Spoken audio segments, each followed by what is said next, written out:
Hello everybody, this is Gregory with 5 Minute Catholic Apologetics and Living, where 5 minutes of your time may get you to the divine. Today I'm going to go and flash back to the year 1995 and tell you the funniest liturgical abuse, horizontal shenanigan, Novus, Ordo experimentation that I ever witnessed. Now, before we begin, let's start with a prayer.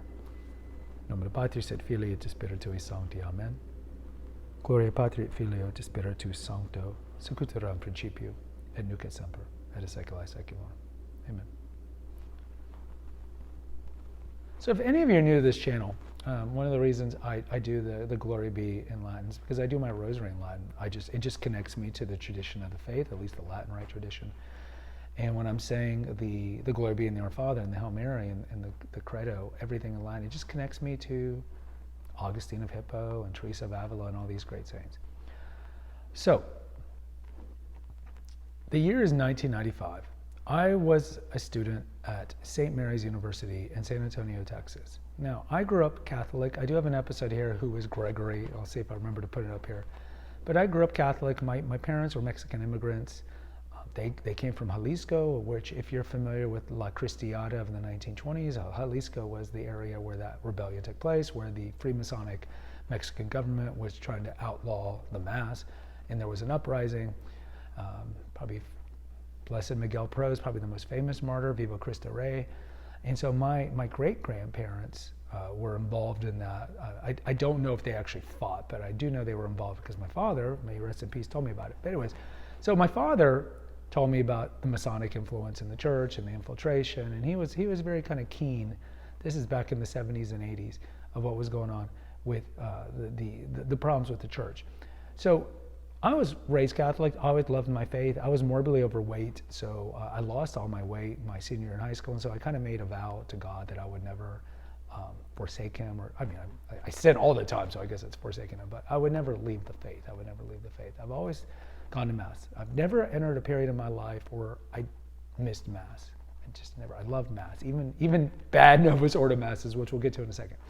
So I went to an elementary Catholic school, parochial school, and then I went to a Jesuit high school. And then I went to St. Mary's. St. Mary's, now this is early 90s. I was very involved in campus ministry because I was right after I lost my weight, I really wasn't comfortable in my skin.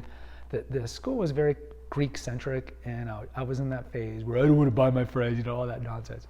So I joined campus ministry. And I would, in retrospect, I would say, this is the 90s. We're definitely in the spirit of Vatican II.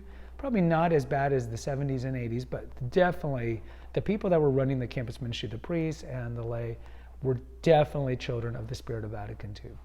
And so at campus ministry, and I was volunteering and doing different organizations that were involved in campus ministry, and I was pretty active in the faith, and I actually lived in the dormitory that you could live in when you were involved in campus ministry. And so it was mostly, it was a Catholic school, but not everyone was practicing their faith, and I was doing my best practicing my faith, but I was living in the dorm with the other kind of, I guess, hardcore Catholics. So there were two chapels at St. Mary's. One was the old chapel called Assumption Chapel, which was built when the campus was built in the late 1800s. And that was very basilica, sanctuary in the front, stained glass.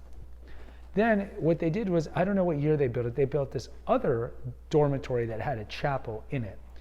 And this chapel was just the grotesque spirit of Vatican II architecture that we've talked about quite a bit. If you want a really good book as to why the architecture got bad in America post-World War II, Ugly as Sin by Michael Rose is a great book. And look, I never really talk about it here, but on Instagram I do have a channel, I guess, called Catholic or Protestant, where I post pictures, or at least I used to. I haven't done it in a couple of months, but there's at least 200 photos where every day I would post a photo and you had to guess if it was Catholic or Protestant.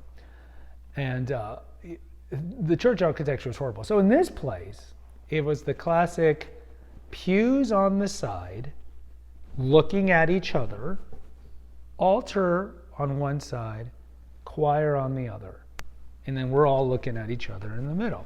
So as is the problem with either that one or the octagonal where the altar's in the middle and we're all looking at each other, we're all looking at each other. And think about it. This is like college-age kids, super hormonal, looking at each other. Do you really think that a lot of the people going to Mass at this not Catholic in name only, and it was Catholic in name only. It would never be on the Cardinal Newman list of legitimately Orthodox Catholic universities. We're really paying attention, and you just exacerbate it by having the pews face each other. So anyways, to get to my point, 5 minutes in. Music was typical, Glory and Praise Volume 2. The altar was wooden, all the typical stuff. I'm not going to spend too much time on that. I don't remember if there was even a statue. And if there was a statue in there, it would have been wooden. Now, Assumption Chapel, the more traditional chapel, is where they would have the Mass in the morning. But mostly old people from the neighborhood would go to that one. The youth would not go to that. The youth would go to the one where it's facing each other. And I can't remember off the top of my name. I had what was the name of that chapel. But it was at 10 o'clock, 10 p.m. So we would go to 10 p.m. Sunday Mass. And that one was full of kids, of university students. So either way, during the Our Father, there was a period of the 4 years I was there was a time where they would have pantomime liturgical dancers come out. I kid you not. These kids, and they were college kids, were wearing black, it must have been like the drama department, I don't know. They were wearing black leotards, and they would wear either, I don't remember because this was 30 years ago, they were wearing white makeup or a white mask or a mask, I don't remember. But they would come out, and when the Our Father was sung, and of course it was sung, and certainly we were all holding hands, they would come out into that middle space between the choir and the altar. They'd come they would just kind of come out from the sides, maybe 8 of them, into the middle in that area, and they would do pantomiming of the Our Father. Now, at the time, I was much more moderate. To be fully honest, I identified as Catholic, but there were things that I believed in that were not consistent with the Catholic Church. And to be honest, abortion, I think, was on the fence there at that time in my life, contraception, all the sins of the flesh.